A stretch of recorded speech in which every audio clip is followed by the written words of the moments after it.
Hey guys, it's been a while since I did my last hero tip video for Overwatch 2, so today I am finally bringing you all 4 tips for Ashe in Overwatch 2. So before we get into the Ashe tips for today, I am very excited to announce to you guys that I have been sponsored by VGF Gamers. If you don't know what VGF Gamers is, they make really high quality gaming skins for your controller for Xbox or PS5. They also make thumbsticks and also plates for decoration on either your PS5 or your Xbox. The ProFlex controller skin is made out of silicone, as I mentioned earlier, which makes things like sweat not affect your grip and allows you to be more stable while playing. For me personally, I'm a really competitive player and I do sweat a lot more than others, so I didn't think that there would be something out there like this to help with it, but I promise you that the grip this gives your controller is insane. The back of it feels amazing, and the whole thing just feels really comfortable and definitely high quality. There are other products like the thumbsticks are specifically designed for those of us that want more precision and control while we're gaming, because in games like Overwatch and Apex and basically all FPS shooters, mechanical skill and aim is what reigns over pretty much everything else. I chose the black carbon fiber skin for my Xbox Series S controller, but if you want to get more creative with it, they have many more options at vgfgamers.com. And don't forget to use my code HOPEFUL20 at checkout for a 20% off discount. So with that being said, let's get into the video.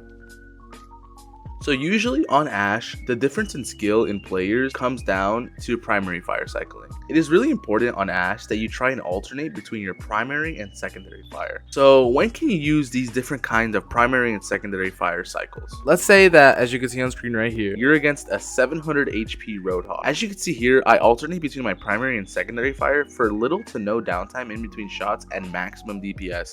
Like, I literally drop them from 700 health to 0 in seconds. This can also be applied to not only tanks, but enemy DPS and supports for quick kills at close to medium range, as the potential for a near insta-kill is so powerful. At further ranges though, I recommend sticking to scoping in, because the random spread of secondary fire can usually work against you, especially at longer ranges. Even at close range sometimes, it's not exactly on the dot where your crosshair is, but more often than not, it's pretty accurate.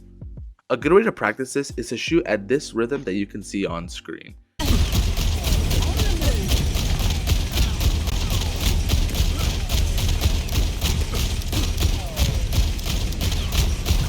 Every combo that I showed earlier can be practiced using this, as this rhythm that you're seeing allows for 3 unscoped shots and then 1 scoped shot. Scoping in while shooting secondary fire like you're seeing here not only provides a lot more damage, as I mentioned earlier, but it also barely messes with the speed of the shot, still maintaining the same speed as if you were only hip firing.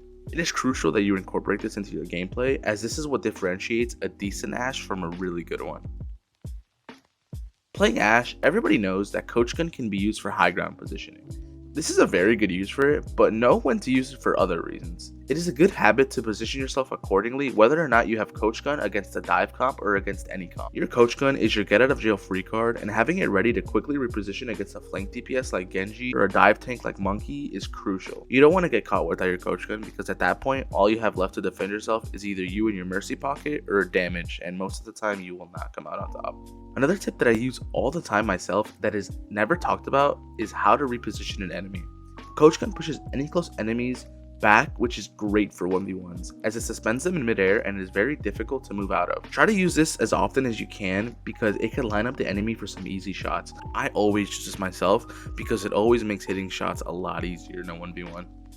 Also, a very cool thing you could do is actually knock enemies forward while being above them.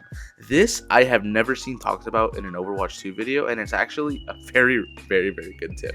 If you were to Coach Gun them while looking down on them, it will knock them forward, potentially into your team for an easy kill. You're basically displacing them with Coach Gun while also staying safe yourself. Remember, use Coach Gun not only for high ground and for cool kills, but get creative with it. For Dynamite, I have a trick that I have actually never heard talked about. Again, like I mentioned with the Coach Gun tip, I have never heard anybody talk about this. When versing a sniper or just an enemy DPS in general, or just anyone on the team, I like to throw my Dynamite at the doors or the walkways that they're going to peek, and I slow the game down just a little bit. So now the enemy will wait for my Dynamite and relieve just a little pressure. A second or two with no DPS in the fight can literally be crucial in Overwatch 2, as even just a second can change the game. On top of all of this, Dynamite should just be used as often as you get it. Make sure that you hit your Dynamites, as this is what top Ashe players use consistently to farm ult and to provide constant pressure on the enemy. A good dynamite placement will land you an easy 10 to 20% ult charge, especially with a mercy pocket. Also, in a 1v1, don't be afraid to take a second to throw and shoot your dynamite, as the burst damage and burning damage can be what turns the 1v1 in your favor. For Bob, I don't really have an insane or niche trick, but what I rarely see people take full advantage of is the knockup on whoever it hits. This stun on an enemy can literally be a guaranteed kill, as there is nothing they can do to move out of it. It's kind of like Wrecking Ball's old slam, where they're just knocked up in the air and they literally cannot move out of it unless they're like a flying hero or they're Cassidy who can just roll out of it.